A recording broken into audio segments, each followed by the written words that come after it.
ladies and germs, it's showtime! By the time Rob Zombie was done lighting the world on fire, for better and much worse with Halloween 2, he was fed up with playing in someone else's sandbox. Whether that be the sandbox of Halloween, Dimension Films, or fans with preconceived notions of what they wanted to be shown. He was scheduled to yet again enter the world of remakes with a zombification of The Blob, when Jason Blum walked in, wearing his full-on Megan Halloween outfit and offered an alternative, which was weird considering Megan hadn't even been conceived yet, but that's the way we're telling this story. Jason Blum offered Rob Zombie full power over the script, cast, and final cut of his very own Blumhouse film. He was also offered what was by far the lowest budget and most grueling shooting schedule of Zombie's career to that point. Zombie, desperate to do his own thing, accepted the challenge and would make a film that was a complete departure from anyone's expectations. The Lords of Salem would be an attempt to make his magnum opus, but it would end in him almost completely blowing up his intended script, calling friends to let them know that they were no longer in the film at all. You're not my best friend anymore. How do you like that? I love it. Good. I'm glad. And even horrifying his wife. It was a race against time that left him feeling like he was, much like the main character, losing his f***ing mind. This is the story of what the f*** happened to the Lords of Salem.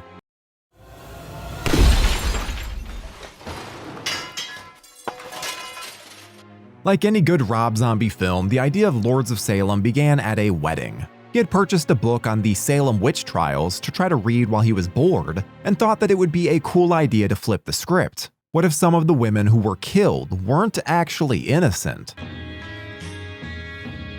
What if some of them were real witches who would curse the bloodlines of those who hung them? What is it with bloodlines lately? He started writing the story but eventually shelved it, busy with other projects. He even used a part of the name for a 2006 song and animated video dubbed Lords of Salem.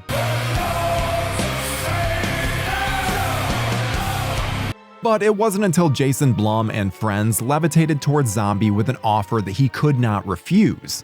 I'm gonna make him an offer he can't refuse.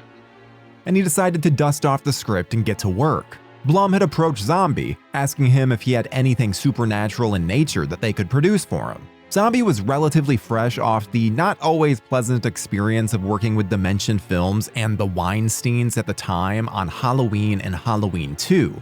For God in heaven, die! So when Jason Blum promised him full control on everything from casting to final cut, he knew it was time to fire up the Dragula and dig through some ditches.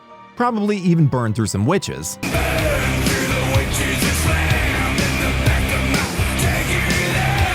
Maybe go to Bed Bath & Beyond, I don't know. Maybe Bed Bath & Beyond, I don't know. I don't know if we'll have enough time. Zombie even canceled plans for his remake of The Blob, which had been circulating in the news for some time. Of the cancellation, he cited an overabundance of remakes in Hollywood and fan complaints over his Halloween films. He bemoaned everyone being upset that either his Halloween takes were too much like the original or strayed too far from the source material. Understandable, even if it is a hard sell to convince people that you weren't aware you were going to piss people off when you gave Michael Myers a beard, speaking lines, and turned his mom into the Courtney Love version of Mufasa in the sky.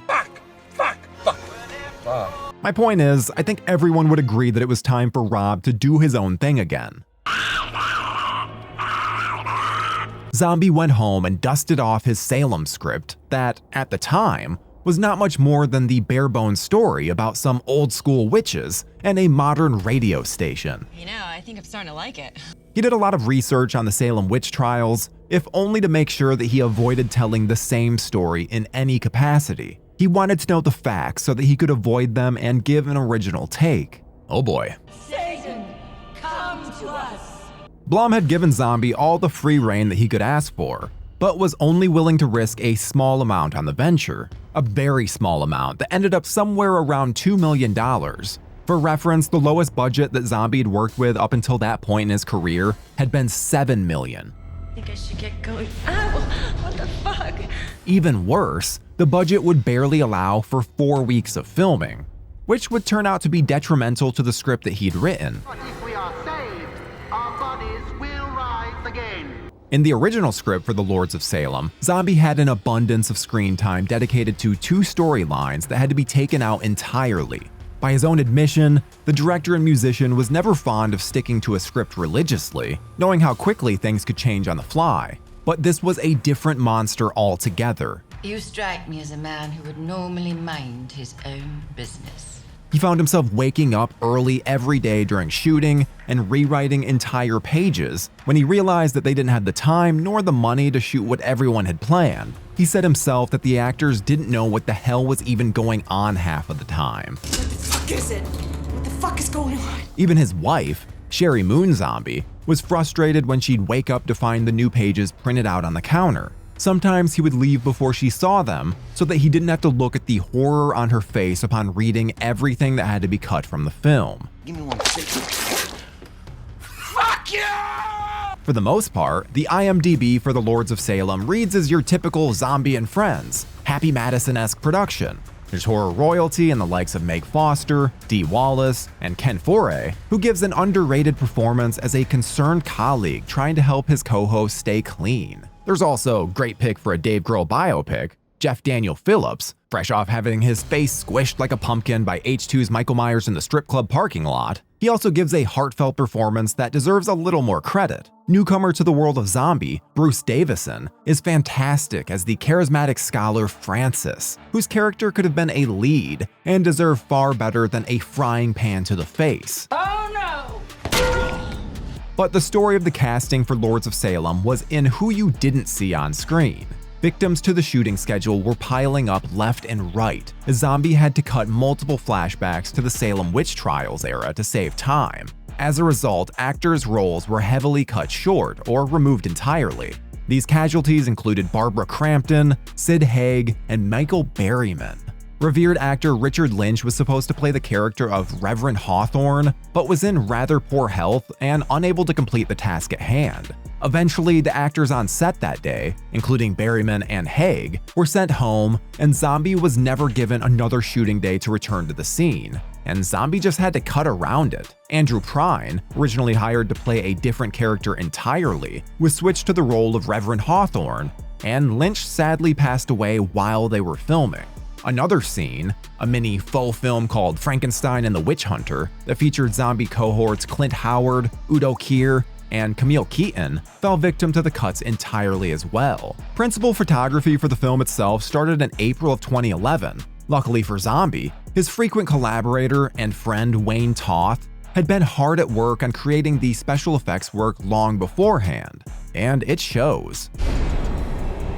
Toth, like Zombie, had been given permission to let his freak flag fly, and he takes full advantage of it, providing a Golden Corral-sized buffet of practical effects and satanic imagery throughout. Something you had to imagine was a godsend for Zombie, who often would have to film his shots in a single take due to the unrelenting schedule. The look and feel of the Lords of Salem has a much more intentional and controlled aesthetic than most of Zombie's previous work. Working with cinematographer Brandon Trost, who he had worked with on Halloween 2, Zombie successfully aimed for something more cinematic and composed. Despite how you may feel about the film overall, it's damn impressive to look at. Zombie called the look of the Lords of Salem gigantic compared to his previous work.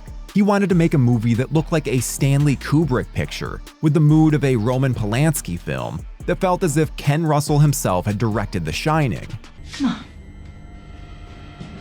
Come with me.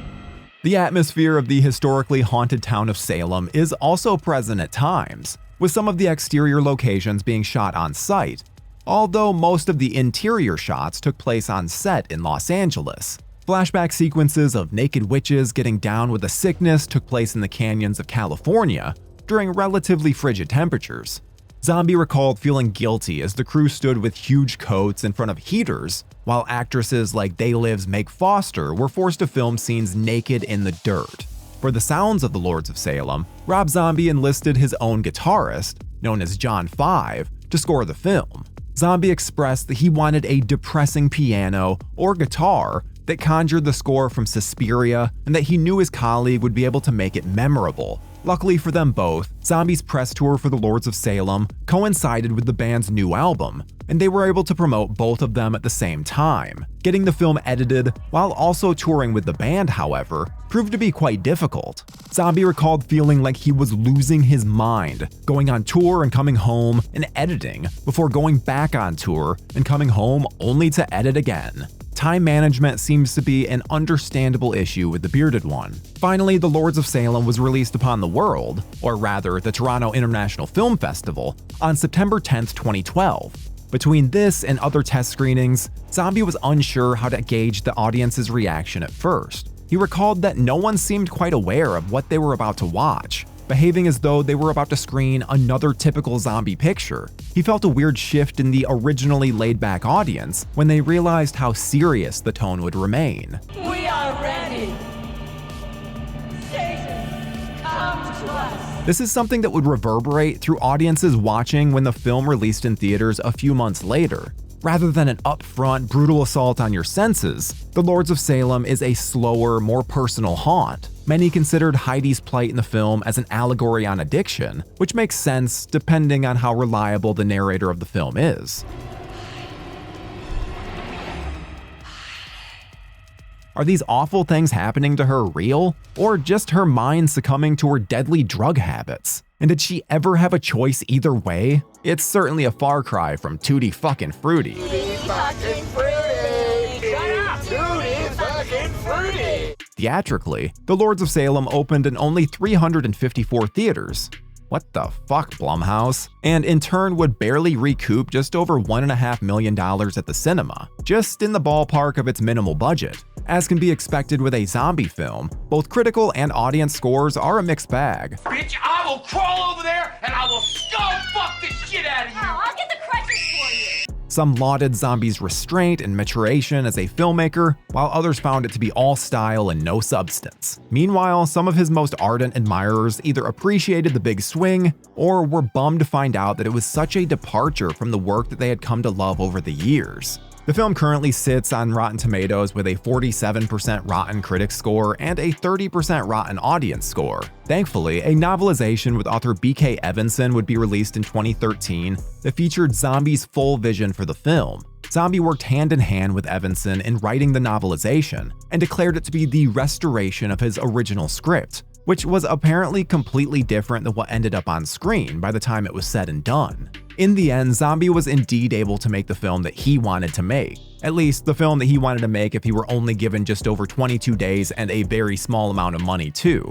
Still, he didn't renounce the experience entirely, and even vowed to make more of his films the same way in the future. His competitive nature had previously led him to seek having a #1 hit at the box office, and he'd accomplished that with Halloween.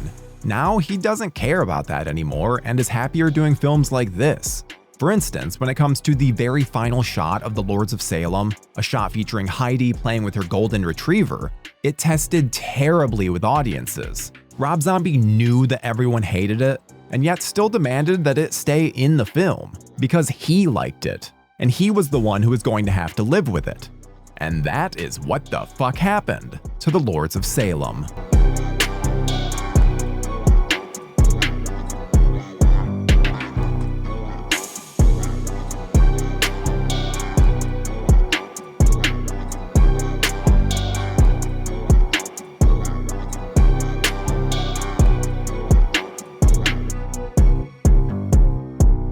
Thank you for clicking on our video, everybody. If you like what you saw here, please make sure you like the video, subscribe, and share with your friends who like this sort of content. JoBlo was created by movie fans for movie fans, and we appreciate your support.